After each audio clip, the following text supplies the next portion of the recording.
and the new generation of the mixed martial arts. Let's take a closer look at how Justin Gaethje was able to break down Ilia Topuria throughout the fight.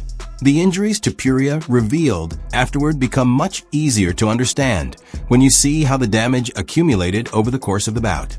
Few expected the night to end the way it did.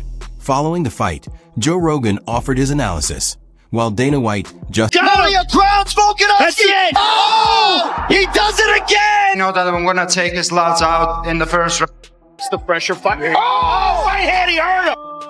I mean, Ilia's face is just destroyed. We literally had him get out of the octagon before the hand's even raised and sent him to the hospital.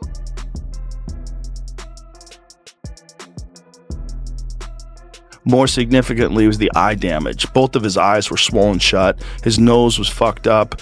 He'd taken so many punches to the face, and it looked like perhaps orbital damage, like maybe he had a fractured orbital, because his whole thing had just swollen up on both sides. He was unrecognized. Dana White wasn't exaggerating.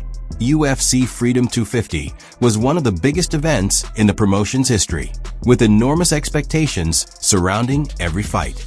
But once the final bell rang, the focus quickly shifted from Justin Gaethje's stunning victory to Ilia Topuria's condition. Fans everywhere were asking the same question: how serious were his injuries? Dana White soon provided the first official update.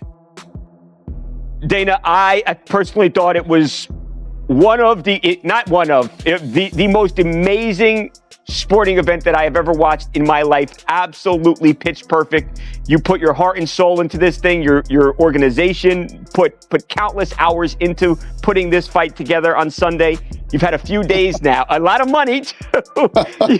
you had a few days. I would never say anything. Listen, if you're thinking about retiring and that's what you want to do, you know, it's probably what you should do. But on the flip side, you just beat an undefeated badass, decisively.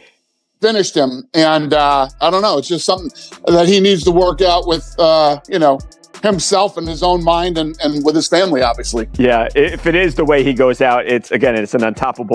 Justin Gaethje's admission changed the way many viewed the fight. He revealed that Ilia Topuria's speed and relentless body attacks pushed him to his limit, leaving his liver sore even after the bout.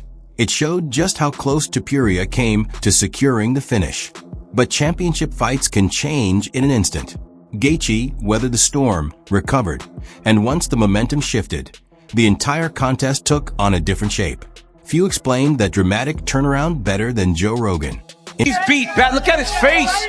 We've never seen Ilia Topuria like this before. Yeah, Ilia's in the hospital. He's busted up. I'm not a doctor, but his eye looked like he probably has broken orbital.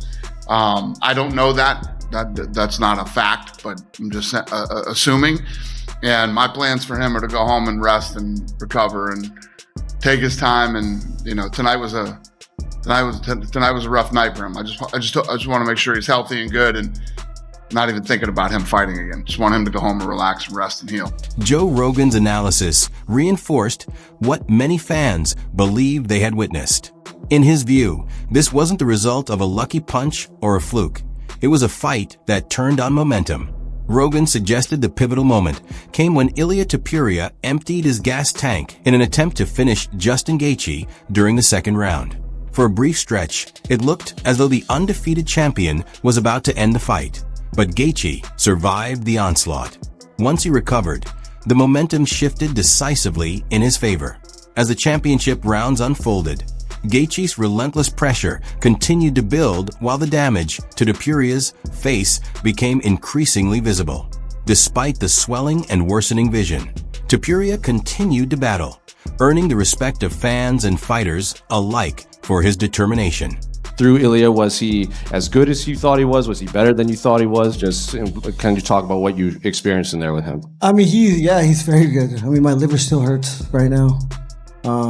Those body shots were crazy. I mean, he was really, really fast, but when he didn't get the finish at the end of the second round, I think it really took his spirit. And, again, I said it in the press conference leading up. I was like, he really backed himself into a corner saying he's going to be so dominant. And I said it. When we go to the second round, you're going to be like, what the fuck? When we go to the third round, you're going to be like, what the fuck? And, that's what I did tonight. Did you feel he was broken after he didn't get that finish? I never felt he was broken because he was so dangerous at the whole time. But in the third round, when I started landing those jabs, when he started finding his back foot, I knew something was. Paddy Pimblett offered a different perspective on Ilia Topuria's defeat. Rather than focusing on their rivalry, he pointed to the mental challenge that comes with experiencing true adversity for the first time. Throughout his career, Topuria had been the fighter dictating the action, applying relentless pressure, and finishing opponents before they could respond. Against Justin Gaethje, That was the greatest fight of all time. It literally was the greatest fight of all time. Because the guy that won it, Justin Gaethje, was in many books 6-1 favorite, 6-1 underdog rather, which is crazy odds for a guy that was a interim lightweight champion, fought the best of the best, one of the best to ever do it, BMF champion. I mean, just super durable, real dangerous guy. And that's how good Ilia Topuria is. That's how good Ilia Topuria is. Ilia Topuria, in many people's eyes, is the most skilled of the new generation, and the new generation is the most skilled of all time. And Ilia was like the top of the mountain. And most people thought that he was going to be too much, and he was too much for a while. And he almost took Justin out in the second round. And then Justin rallied. And then Ilia, it looked like he got really damaged in either the first or the second round, and he was having real trouble seeing out of one of his eyes. And then Justin started landing bombs in the third round. Ilia had slowed down quite a bit. It looked like he had really tried to finish Justin in the second. And sometimes when you try to finish a guy, you just hit the gas way too much and you can't recover in between rounds. And Justin recovered, and Justin started battering Ilia in the third and fourth. And by the end of the fourth round, Ilia quit on his stool. He couldn't see out of either eye. He had gotten kneed into the body real bad when he was on the ground. Justin had him down with his two hands and just smashed a knee into his rib cage, and he could see him go like that. And that was the end of the round. And then he had to retire on his stool. And you think he broke a rib? That probably could have happened, but I think maybe more significantly was the eye damage. Both of his eyes were swollen shut. His nose was fucked up. He'd taken so many punches to the face, and it looked like perhaps orbital damage, like maybe he had a fractured orbital, because his whole thing had just swollen up on both sides. He was unrecognizable. And, the guy hung in there as long as he could. But when you can't see, you can't see. And when you're that battered, sometimes it's smart to stop. And he's a very smart guy, and I think he realized, I can't defend myself right now. I can't see. This guy's... However, the roles were reversed. For the first time, Topuria found himself fighting through sustained adversity instead of creating it. According to Pimblett, how he responds to that experience could define the next chapter of his career. History has shown that some champions struggle after a setback, while others use it as the foundation for an even stronger comeback. Know what I mean? Which, to be honest, that might have played a part in it. Know what I mean? The fact that I hate Ilia and the fact that Justin beat me and I like Justin. But yeah, it's just Gaethje to get you into that dogfight, drags you into it. Know what I mean? And Ilia's never had that. Ilia's never had to come back from adversity. Ilia's only ever been the hammer. He's never been the nail.